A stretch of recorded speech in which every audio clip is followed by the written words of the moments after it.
Hey guys, thank you so much for coming back to my channel. I know it's been like, forever since I put something up, but I've been really busy with general life stuff, band project I got. There's things that happen. But today, I think I have the ultimate unboxing because when I got home, I didn't even take it out of the plastic yet. Okay, my doorman, give me this. And it is the Guns N' Roses box. Serious box. It's got all their artwork from the years going around. And all of that good stuff. And has Guns N' Roses spelled upside down on one side. So, let's take it apart and see what we get. I'm going to sit back down in a second, but it's packed with, this is pretty cool. This is pretty heavy.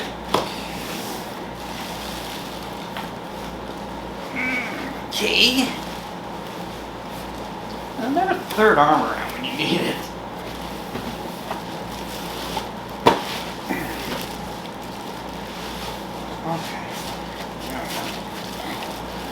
Okay, I've heard about this thing. Alright.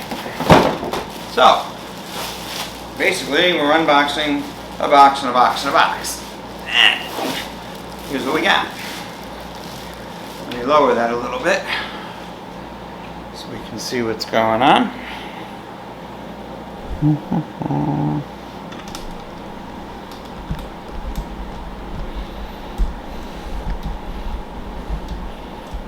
Okay, looks like we're about right. Alright, so the unboxing of the Guns N' Roses box. People were telling me about this. It's like their collector's item, this, that, and the other thing. There's got a lot of stuff. Or it's just made really heavy. Now, actually it smells like it was just, it's that almost that new car smell, or even better for you guys, new guitar smell. It is a wooden box. You see the Appetite for Destruction in front, and that's where the doors are. So, let's open them up. Here we go. Okay. And as we open the doors, we see what kind of, all this kind of good stuff it has in it. Obviously it has some packaging material so that nothing will happen to it while it's being moved around or shipped or whatever, but put that here. It's got a number of drawers. The first drawer we have what appears to be some bandanas. Okay, and hey, look at this. I haven't seen these in a long time. Guns N' Roses buttons. Now that right there unto itself is collectible. I just don't want it to fall over. Alright, so, and then in here, some patches for your cut that you wear. It's motorcycle language, I'm sure a lot of you understand it. But it's just some patches you can put on clothing and stuff. We'll get into it more later on. And let's see what else we got. Ooh, our fancy drawer comes out. Well, hey, look at that. Metal guitar picks with each character and their signature on them. We have to do close-up video on this, but I just wanted to get something out today because I thought this was really cool. Let's see. Where did it come from here?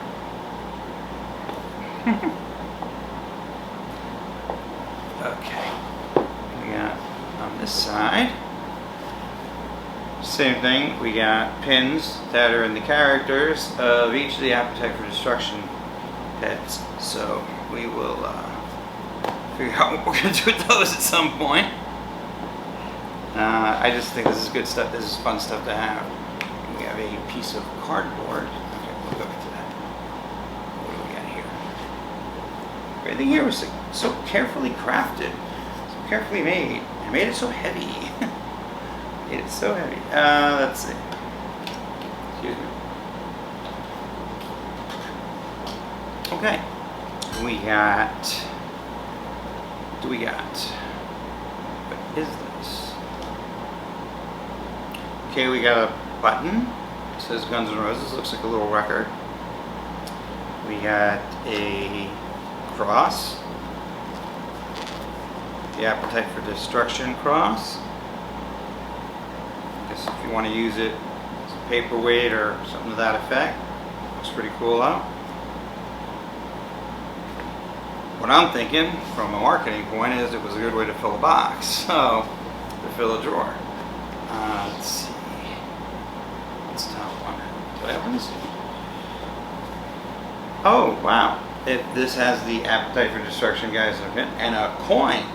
An actual coin. Something that you would like get from one of those commercials that comes on in the middle of the day. This collector's coin will be worth whatever 10 minutes after you buy it. Something tells me it won't be worth whatever, but it's nice to have because we all know how I am with Guns N' Roses. So that back in there, and okay, there, do that. Yeah. Okay, so that's what's in the drawers so far. Now we have what appears to be CDs. Awfully big CDs. What are these? I would almost say that these are 45s, but they appear to be CDs. So we have It's So Easy and Mr. Brownstone, which I remember came out as a single. It was actually supposed to be It's So Easy. That was the one that kind of set them off. But Mr. Brownstone took off. It was the B-side. And I remember before we had the internet everywhere, these albums came out, even Use Your Illusion 1 and 2. You had to go to what was called a record store, even though they had stopped making records years ago. But you had to go to a store where they sold records. And then they would sell CDs and things of that nature, and singles. So I'm thinking these are the singles, because basically, if it's not, and it's a 45, I will be very impressed and disappointed because I don't have a 45 turntable here. So this is It's So Easy. Oh, and here we go. Welcome to the Jungle with with a whole lot of Rosie and AC/DC song live on the opposite side, and it has the original cast members in it. So that came second, and of course, how would we go without the original Sweet Child of Mine? And on the B side, Out to Get Me. And fortunately for them, Sweet Child of Mine took over. A lot of you probably don't know Out to Get Me. I do, but then again, I know all the songs, and it's really just kind of neat that they did this. So, but I do remember these. I remember going to Tower Records on Sunset before it was a flower shop or whatever the hell it is now.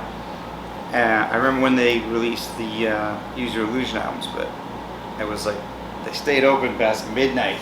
There's lines everywhere. It was pretty intense. It was cool. And don't get me wrong, digital, internet, all that stuff, it's really great. But you can't really feel or get back that feeling of having been there, which I am kind of getting back right this second. So here we have Paradise City. Oh, and a favorite of mine on the B-side, Used to Love Her. Really cool. Yeah, I like the way they put this together. And then, of course, we have Patience, followed on side 2 by Rocket Queen. The whole story behind Rocket Queen we'll do another time on another video. And very well packaged. Oh, and here we go. A song you can already find on my channel, Night Train. And what is the B-side? It doesn't say. Night Train and Reckless Life. Reckless Life is not a song that really went anywhere. Night Train, I personally have worked on a lot. I have played it a lot. It's just a fun song. It's one of those songs that'll always be a classic. And now we have them covering a Cream song, Shadow of Your Love, I believe. doesn't really say. And on side 2 of on the B side of this is moving to the city.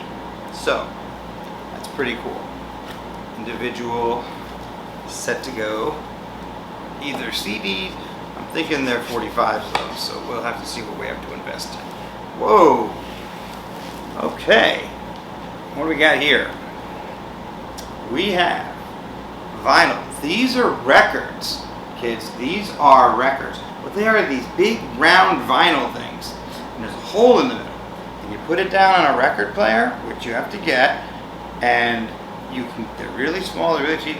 DJs used to use them before they had the CDs that could mix and the computers that could do everything and cut and scratch. Anyway, you put one of these down and you put this arm on it that had a needle on it, and the sound, the record would go around and the sound would come out through whatever gargantuan speakers we could afford at the time, because that's what we had, the way we had to do it. And this is the full Appetite for Destruction remastered, of course. Geffen Records, Suicide Uzi. The picture of these guys on the back is awesome. We'll get some close-ups later. And funny part, this is about the time I started working with them, and that's pretty cool. What's the next one? Guns N' Roses Live Like a Suicide. Oh, this must be, yeah, they did an EP, which is an extended play album on their own label, which is Uzi Suicide. This is that record, and a lot of bands do it now. It's much like now, if you put up YouTube, I'm pointing over there because there's a computer over there. It's the same thing now as if you create a YouTube channel and get a lot of followers. And well, as we know, this Appetite for Destruction is the #1 selling album of all time. I mean, all time. I didn't know that trivia fact until recently. And so this must have been their individual. I mean, these guys got so much hairspray on, I can't tell where they are and where their heads are. But that was a long time ago. And what do we got here? The B-sides and EPs from Appetite for Destruction, which would be You're Crazy, Patience, Used to Love Her, It's So Easy, Not Knocking on Heaven's Door, Whole Lotta Rosie. Yeah, kind of eclectic, but nice mix of some of their more popular songs. So, and of course, you know, you have to have the typical GNR cross with the skulls on it, black and white this time. And then, oh, the last one, Sound City Recording. Wow, I did not know that this was recorded at Sound City. Sound City used to be a very, very famous recording studio out in the valley, in near Van Nuys. Nirvana recorded their whole first album there. A lot of people recorded there. Might be askew a little bit, but Rick Springfield, Pat Benatar, Stevie Nicks, the list goes on. And the front of it looks like, because I'll get to what this is supposed to be like in a second. That studio went through so many changes and kept trying to keep running, and eventually the property got sold and it got torn down. And why am I blanking on his name? Anyway, the musician, from the Foo Fighters. Wow, that's gonna bother me now. I can't remember it in like 20 minutes. Anyway, from the Foo Fighters, who is in Nirvana, he bought the control board, the FIT, which is what controls the music coming in. It's like you can have them, they start at like 8, which is beginners, then you can get 16, 32, 64, and 96, 100 and whatever, and this thing was huge. We don't use those things that much anymore because we mostly use computers. The computers have the faders built in. What most we do is have like an iPad or something out that'll touch the faders. But what it recorded onto, where this is saying Scotch 3M, we used to record onto tape. We used to actually record on a tape. And there was none of this. Oh, well, we just screwed it up. We'll do this. If you have GarageBand, you can cut this and put it there. Or you get Pro Tools, blah, blah, blah. It was on a tape, and the tape was 2 inches thick, or 2 inches wide. And it was on these giant spools. And you can see one on the beginning of the Patience video as they turn it on. And when you had to cut parts out and slice parts out of that, I've been in the studio for that. It is, it's tedious because you literally, like a film editor, like a film editor used to be, you had to cut that piece out and hope you didn't cut over or under the wrong way and get it. So this is kind of pretty cool. I haven't seen 2-inch. I have a 2-inch tape somewhere, but I could not tell you where it is. But according to this is in 1986 when they started recording Appetite for Destruction. Obviously they got a little help of putting it up at Sound City. I mean, there's a whole documentary on the history of Sound City that goes all the way up to Dave Navarro. No, not Dave Navarro. David Grohl. There we go. David Grohl from the Foo Fighters took it and built a studio, and he bought that and put it in his own studio because musicians are kind of superstitious within the realm. Even I am. I have, a number of guitars. If you see my videos or you've seen them behind me on the walls and stuff, I have a number of guitars, but I have a couple that I go to more than others. Oh, got a whole set of stuff over here we didn't open up, which is a box. And I don't want to open it up right now. But it is a black box, and I'm going to read the contents and see what it comes with before I screw that up, because I like to keep things in mint condition. So we will see what's here, and we'll put this back. We'll do another video once I'm comfortable enough with this stuff to cut it open. Okay. So, we got that. And we have just a whole other set of vinyls put together. I'm sure there's more than vinyls in here because there's 1, 2, 3 of these. Doesn't really feel like vinyls. Oh, I think this is the untarping and crap you can hang on the walls, which if there is one, I will get a couple of guys to sign it and then put it on the wall next to the Platinum records I got from them for basically being a glorified Uber driver during Use Your Illusion. And for right now, that's all we're going to go over.